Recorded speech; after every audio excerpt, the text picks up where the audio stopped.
What's going on, Sports Wars? This is Ryan with RK Outpost and geeksandgamers.com, and this is insane. It is NFL kickoff, Chiefs versus Texans for the first game of the year at Kansas City. And we have seen so much stuff that is not about football, that is all about social justice messaging and woke messaging from the NFL, and it's turning its fans off. The Chiefs stood for the national anthem, but unfortunately, I don't think that is going to be enough. I think so many fans are alienated right now. The Houston Texans didn't even go out to the field. They stayed in the locker room for the national anthem. They stayed in the locker room for the black national anthem as well, while the Chiefs stood on the football field. We will get all into the black national anthem, but both teams were booed when they went to the middle of the field after the national anthem for a moment of unity. Why is that? Why did the fans at the Chiefs Stadium boo these players? Well, this is why. Because they're making it completely about social justice. That's what the NFL season is about now. Chiefs fans just booed the moment of unity. These were the messages put on the scoreboard.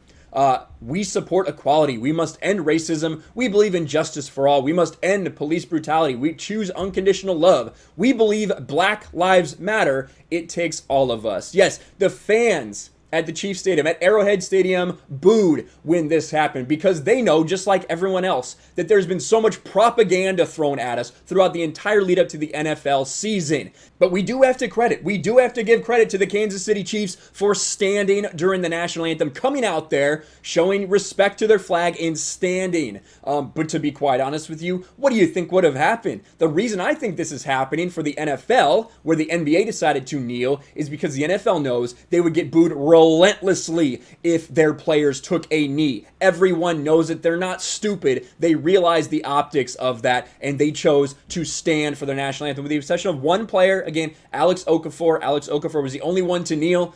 Everyone else stood or stayed in the locker room. Now, this black national anthem. The black national anthem. The Chiefs stayed on the field for the playing of Lift Every Voice and Sing, which is considered the black national anthem. The Texans left the field. And you can see some pictures. Obviously, a sparse crowd with the COVID restrictions. But there it is, right? Chiefs standing on the field for that. But listen, there's some interesting takes when it comes to this. Look at Melissa Tate. For the record, black national anthem doesn't speak for me as a black person. My national anthem is the Star Spangled Banner.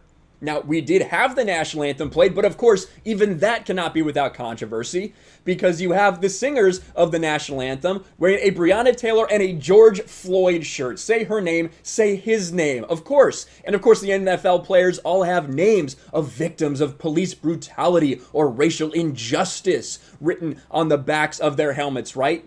Because so little about this has been focused on football. The entire pregame show was all focused about race. The Lift Every Voice and Sing was a montage of all of these NFL players and other people protesting, doing these marches. Not social distancing very well, mind you, but we don't care about that during protest, do we?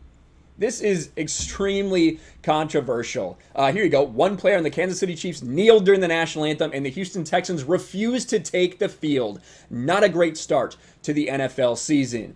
Now, the reason the Texans decided not to take the field, they said they couldn't agree on what to do as a team. So they stayed in for the black national anthem and the national anthem. I at least give them credit because they said they didn't want to be shown as respecting one and throwing shade on another. So they decided to respectfully stay inside.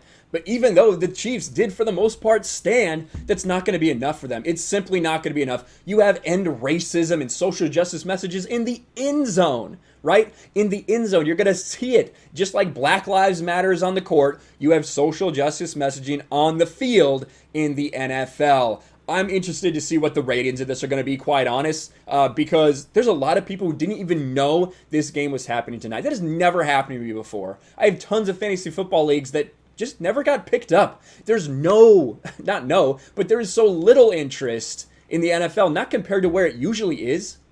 It's ridiculous. It is ridiculous. There you have it. So you have one person, you have Alex Okafor right there kneeling. So there it is. Patrick Mahomes, as well as every other single person on the Chiefs organization, stood for the national anthem. But unfortunately, with the way the NFL has been going, with the push for social justice messaging, look at what the Chiefs did in their stadium. Look at this. I could not believe this when I saw this earlier. NFL season starts with Chiefs reckoning BLM and COVID.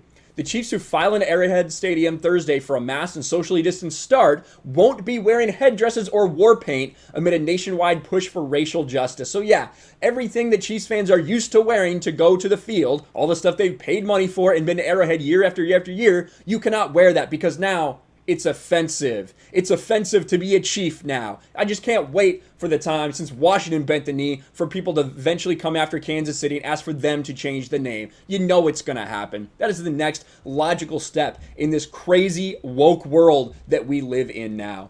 But the national anthem itself, even though we had some Chiefs players standing, it's divisive. It is going to be divisive. And you have so many different responses to this, right? My football team staying in the locker room during the national anthem, crying. I guess that is. I'm not sure exactly what that is. All those Texans fans who said they'd never watch another game if the players and Bill O'Brien took a knee should be glad they won't be doing that. Remember, Bill O'Brien did say he would kneel with his players. What happened to that? I guess maybe they saw the backlash and realized that'd be a bad look.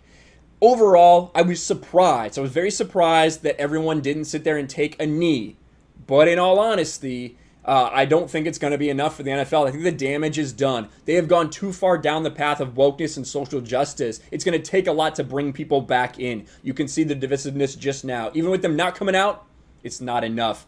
Interested to hear you guys' thoughts about this in the comments below. Again, I expected to see a lot of things. The one thing I did not expect was for nearly every player to remain standing. So kudos to those Chiefs players who did stand for their national anthem. I think the whole black national anthem thing is very divisive. Why don't we have a Hispanic national anthem? Anything like that. Why aren't those people being represented if you're going to play a black national anthem? We have one national anthem. It is the Star-Spangled Banner. I think that's the only thing that should be played. But that's just me. I want to hear your thoughts in the comments below. Smash the like button, subscribe to the channel, ring the bell for notifications, share this video out there, and I'll talk to you later.